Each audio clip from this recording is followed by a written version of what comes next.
Hi, everyone. My name is Eric Jackson. I am the Creative Programs Manager here at the Sonoma Community Center. I'm also the head of the Fiber Arts Department. Welcome to our awesome gallery and this virtual artist talk that we have for our opening reception for Stitches Outside the Lines. Yes, exactly. I do want to say this because this is technology.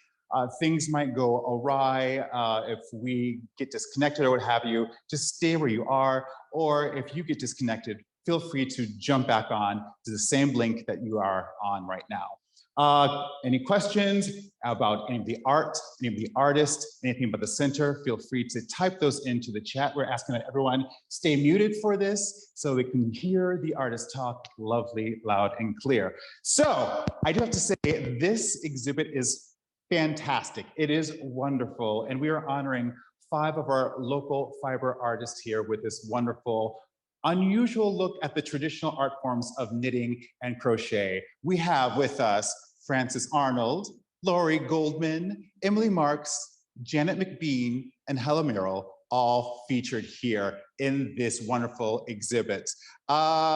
Just so you know, there's also a wonderful class that's being offered that's in conjunction with this wonderful exhibit. I believe it is September 18th. You too can learn how to make unusual and fantastic art using traditional knitting and crocheting art forms. So check that out on our website. But without further ado, it's not about me, it is about these wonderful artists. And here is Emily Marks, who will speak on behalf of the artists for this exhibit.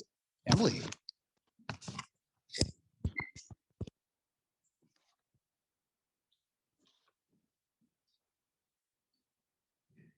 Thanks, Eric. Thanks, Molly Spencer. Thanks all the gang at the Sonoma Community Center who helped put on this wonderful art exhibit. We also want to say hello to all of the folks down in the patio who are watching and those who will be watching this video. We want to make sure that you know that while this is our grand opening tonight, our show runs from now, August 5th, through September 26th. This room, Gallery 212 at the center, is open Monday through Friday from 10 a.m. to 4 p.m.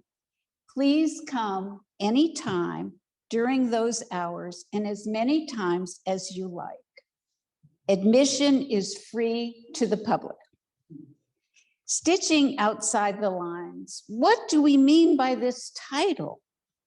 When you think of stitching, you often picture useful fiber arts like sewing a seam, knitting a scarf, or mending an old pair of jeans.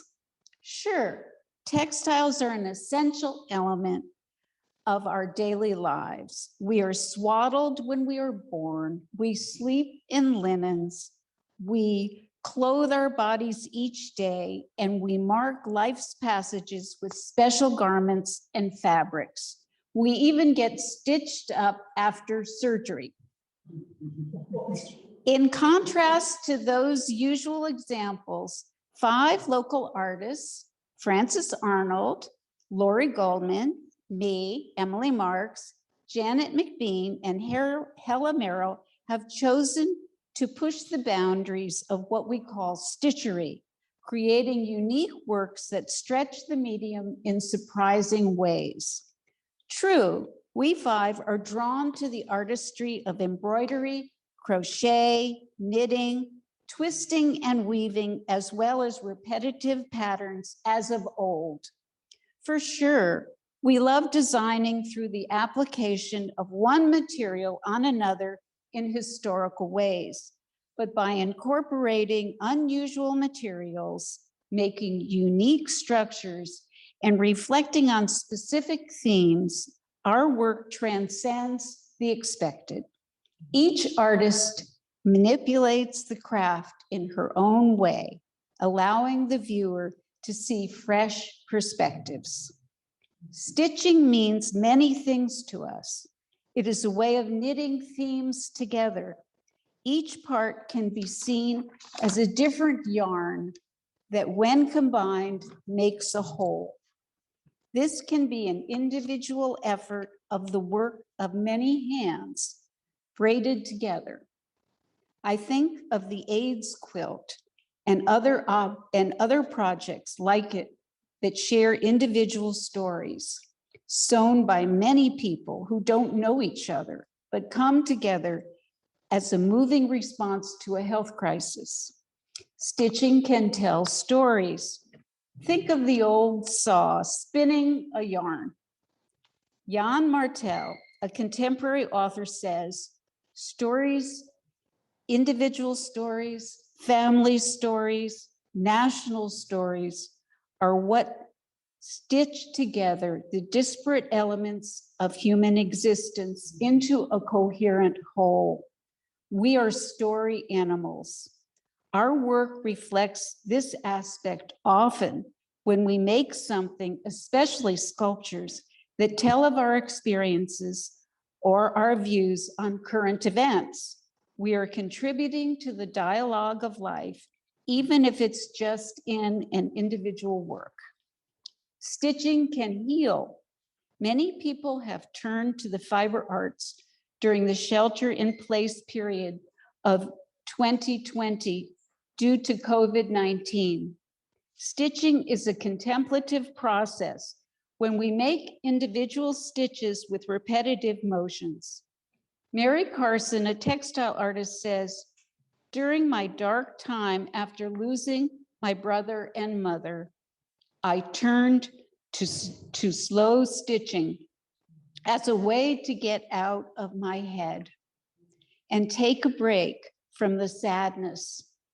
Now that they've been gone for a few years, it still provides emotional support. Stitching can form a community of like-minded artists. This show has brought us together, sharing our work, thinking about the way we relate to each other in themes, imagery, materials, and size, forms a whole that you can see in this room. At first, we weren't sure how the work would all come together. We thought to have each artist have her own area. But in hanging the show, it became clear that mixing the different art pieces was the way to go. And now we see relationships between the objects that are new and make us reflect more deeply. I'd like to discuss one individual piece from each artist. You would follow me here?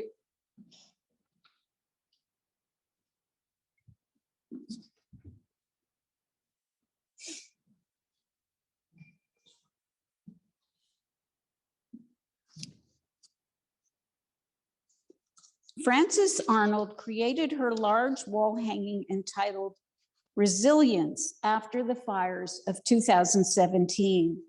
This piece is an homage to the aromatic cedar tree standing behind her house.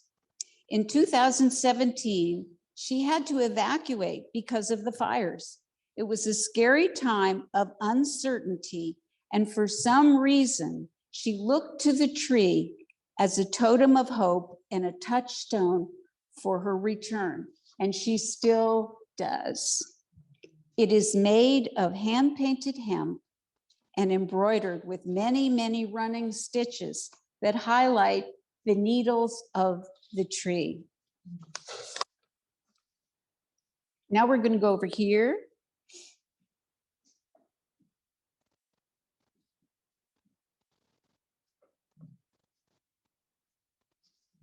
Lori Goldman's work entitled George Floyd Mattered was made after she watched the video of Floyd's death on television.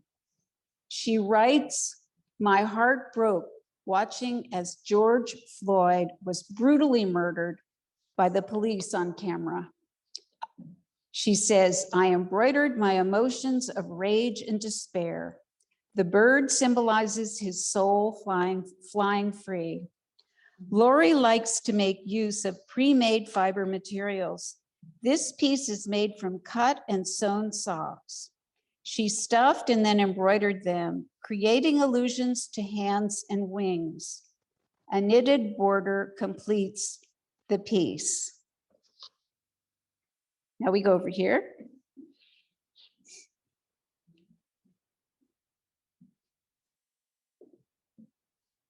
The sculpture of my own work I'd like to show is called Shogun Samurai.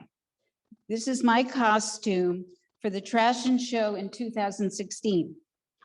One of the community center's more notable events, the yearly fundraiser called the Trash and Show, raises awareness of inviting artists to make outfits to walk the runway using previously used materials. In short, things that might have otherwise been thrown away. I decided to model and make the costume based on James Clavell's novel Shogun, the story of an Englishman cast upon the shores of 16th century Japan. The materials I used were text from James Clavell's novel, the audio and videotapes of the story, old calligraphy paper from Japan, a curtain holder, some horsehair for the paper with the paper mask, a child's fireman's helmet, plastic horns, cardboard and twine sandals. I knit the tabby socks and the gloves, crocheted the vest, and painted the helmet and the mask. Janet McBeen, we're going to move over here.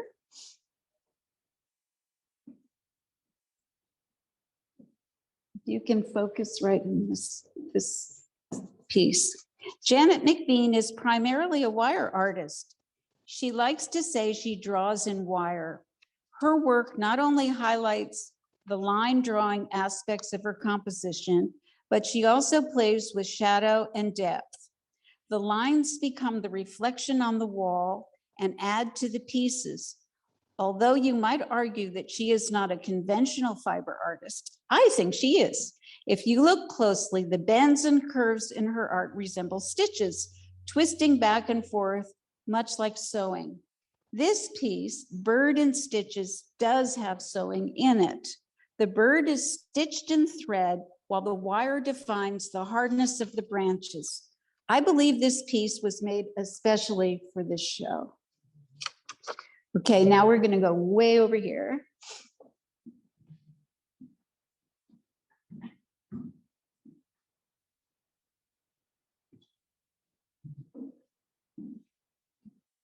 Hella Merrill is another artist who usually works in metal.